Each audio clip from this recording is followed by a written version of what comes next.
ಏನಿದು ಕತ್ಲಲ್ಲಿ railway station ಎಲ್ಲ ತೋರಿಸ್ತಾ ಇದ್ದೀನಿ ಅಂದ್ಕೊಂಡ್ರಾ? ಖಂಡಿತ ಇಲ್ಲ. ನಾನಿವತ್ತು ಹೊತ್ತಿಗೆ ಮಿತ್ರರ ರೀಡಿಂಗ್ ಚಾಲೆಂಜ್ನ ಕಾರ್ಯಕ್ರಮ ಇದೆ ಬೆಂಗಳೂರಲ್ಲಿ, ಅದಕ್ಕಂತ ಹೊರಟಿದ್ದೀನಿ. ಸೊ ಬೆಳಿಗ್ಗೆ 5:30 ಶತಾಬ್ದಿಗೆ ಹೊರಟಿದ್ದೆ.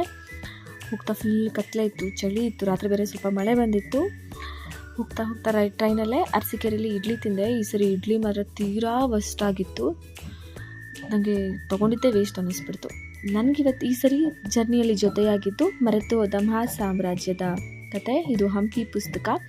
ಆಲ್ಮೋಸ್ಟ್ ಅರ್ಧ ಪುಸ್ತಕ ನಾನು ಹೋಗೋಷ್ಟರಲ್ಲಿ ಮುಗಿಸಿದ್ದೆ. ಆಮೇಲೆ ಸ್ವಲ್ಪ ಹೊತ್ತು ಹೊರಗಡೆ ನೋಡೋಣ ಅಂತ ಹೇಳಿ ಡೋರ್ ಹತ್ರ ಬಂದು ನಿಂತ್ಕೊಂಡಾಗ ಕಂಡಂಥ ಇದು.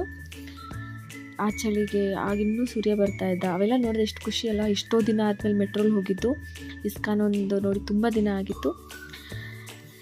ಸೊ ನಾನು ಮೆಟ್ರೋಯಿಂದ ಬಂದು ಇಳಿದಿದ್ದು ಜಯನಗರಲ್ಲಿರೋ ನಮ್ಮ ಕಾರ್ಯಕ್ರಮದ ಪ್ಲೇಸ್ಗೆ.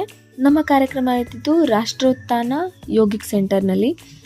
ಲೇಖಕರಾದ ವಸುಧೇಂದ್ರ ಅವರಿದ್ದರು, ಗಜಾನನ ಶರ್ಮಾ ಅವರಿದ್ದರು, ಹಾಗೂ Shivakumar Mavali sir ಅವರಿದ್ದರು.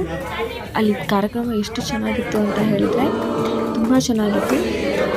ನಮಗೊಂಥರ time pass ಆಗಿದ್ದೇ ಗೊತ್ತಾಗಿಲ್ಲ. ಲಾಸ್ಟಲ್ಲಿ ಇದನ್ನು ನೀವು ಕೇಳಲೇಬೇಕು, ಕೇಳಿಸ್ಕೊಳ್ಳಿ.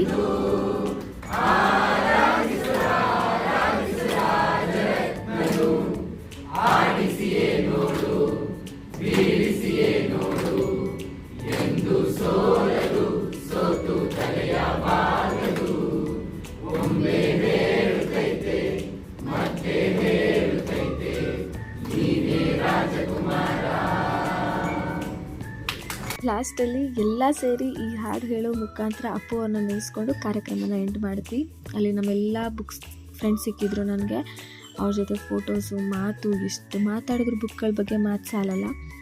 ಎಲ್ಲ ಮುಗಿಸ್ಕೊಂಡು ನೆಚ್ಚಿನ ಲೇಖಕರ ಸೈನ್ ತೊಗೊಂಡು ಅವ್ರ ಜೊತೆಗೂ ಫೋಟೋಸ್ ತೊಗೊಂಡು ಅಲ್ಲೊಂದು ಚೆಂದ ಫ್ರೇಮ್ ಮಾಡಿದರು, ಹೊತ್ತಿಗೆ ಮಿತ್ರರು ಅಂತ. ಆ ಫ್ರೇಮಲ್ಲಿ ಫೋಟೋ ತೆಗೆಸ್ಕೊಂಡು ಅಲ್ಲಿಂದ ಮತ್ತೆ ಹೊರಟು ಬಂದೆ. ಇದು ನನಗೆ ಹೊತ್ತಿಗೆ ಮಿತ್ರರ ಕಡೆಯಿಂದ ಸಿಕ್ಕಿದಂಥ ಬಹುಮಾನ. ಈ ಚಾಲೆಂಜಲ್ಲಿ ನಾನು 21ನೇ ಪ್ಲೇಸಲ್ಲಿದ್ದೆ.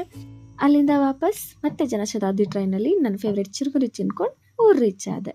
Thanks for watching. ಬಾಯ್.